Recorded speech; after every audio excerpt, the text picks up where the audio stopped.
do some different things with the program. We think that we've done that with the material we have. It should be fun. When you go to London, there's be like when it was at Nationals only twice as intense out. You must have a plan for that already.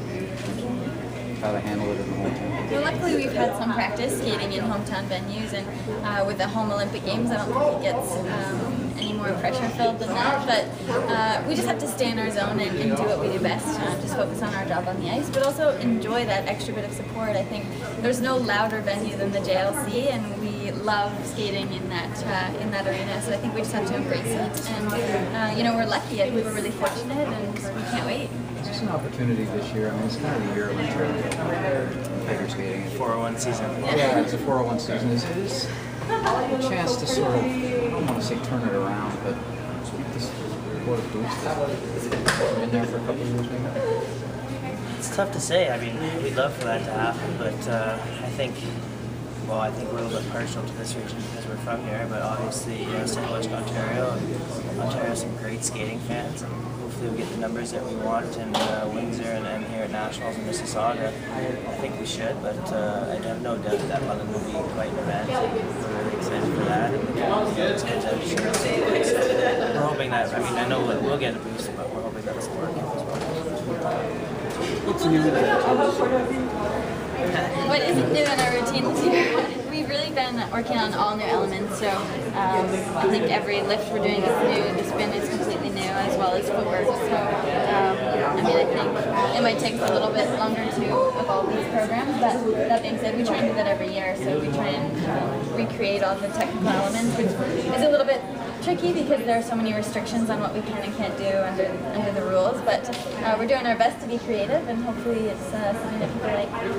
In terms of demands, how demanding are these programs compared to? I mean, you've had some pretty I don't know how much more demand. Well, right now they feel pretty demanding because we're early in the season, but as Tessa said, all the tricks are new, so when we skate it right now we have to think a lot, but that's the sign of a good program, and we always joke around and say that we don't want it to be easy at this time of year because it means that the programs aren't good, so we definitely feel like we're challenged, and hopefully we'll be able to grow the programs appropriately, but we feel we're right where we need to be, but it's tough right now.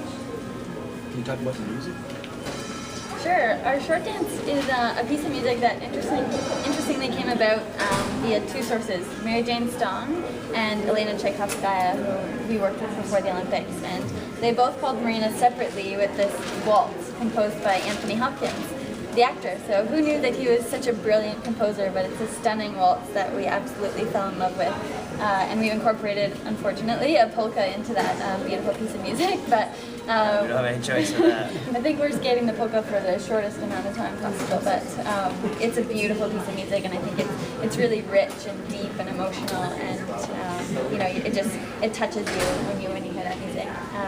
And our free dance is Carmen, which is perhaps an overused piece of music in the skating world, but we heard the music originally thinking we could use it for short dance, but we heard it and it's just so powerful and so emotional and really dramatic, so something we haven't done before, and I think we've been working with a modern dance choreographer, Jennifer Swan, who we worked with on Pink Floyd, a program that we didn't really get to develop the way we wanted to, but I think we're so excited about the material this year, and it's definitely a departure for us, which is always fun. Did you guys watch any of the London Olympics? And you find Sure. the inspiration from it? Well, of course, it's fun because now our Olympics are so close, and next time that flame's lit, hopefully we'll be there. Well, we'll be there, but we don't know what capacity. Hopefully as athletes, so that's always exciting. But to be honest, we were in America for a lot of the games, but the most exciting part was coming home on weekends and seeing the Canadian coverage. Getting to see our Canadian athletes. There were some athletes from London and Ontario who did very well, and it was exciting for our community and for the country. I couldn't believe just how emotional I was about the London Olympics. Before the games even started, I was reading a newspaper sitting in a hair salon, and my mom looked over at me and I was just sobbing because something about seeing the rings and hearing the athletes' excitement and just kind of knowing exactly what they were going through really was, I felt so connected to the athletes, and I was a bit of an emotional wreck for those 2 weeks, but it was so motivating and just so inspiring. I think it was really a nice reminder of just what the Olympics can do for the world, and can certainly unite people. for the country themselves, the summer athletes over there say that they were still on a buzz from what you guys, I don't mean you two specifically, but you were part of it, did in Vancouver. Do you think that's process can happen for the winter athletes too? Get a buzz off of. Absolutely. I mean, it wasn't as Definitely successful. An Olympics family in Canada. It's so cool now that we've done some events with a couple of the summer Olympians, and just getting to know them personally, and then watching them compete at Olympic Games is something else. And I like that. I think with Canada, the size of our teams might not be as big as America's, but I think we're a little bit tighter, and our family, we're an Olympic family, so it's really neat. How is that helpful? I mean, that's something Tewksbury and Obu are trying to do. Well, I mean, what's helpful about that to an athlete? Well, you look at our experience going into the games in 2010, with it being our first games. We had to rely on athletes that had been through it before, and not necessarily ice dancers. I mean, luckily we had Tracy Wilson, but we found ourselves heavily relying on people like Marty McBean, the rower, and she's never put a pair of skates on in her life. So it's just the experience of being in the home games, and I know Marty hasn't done that, but she has experience of competing at so many levels. So we're able to work off that and kind of stay in our bubble and just focus on our job. So it was a huge help for us, and we needed that, and hopefully we can give that to some other athletes in the future, and we'll probably need some of that guidance even going into 2014. So do you intend to take that role in Sochi for the new athletes?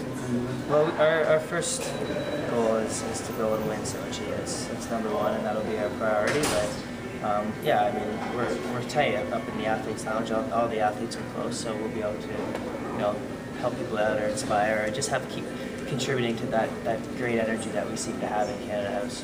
There are always lessons to be learned, even watching the London Games, whether it be successes or disappointments. I think there's always something to take from it, and there's a lot of pressure on us going back to Sochi and defending our title, but watching some of the athletes like Simon Whitfield or Alex Despatie and just how they handled themselves, and we still support them 100%, and they're such fantastic people, and it's so much more than just a medal. I think we're always looking to learn from other athletes.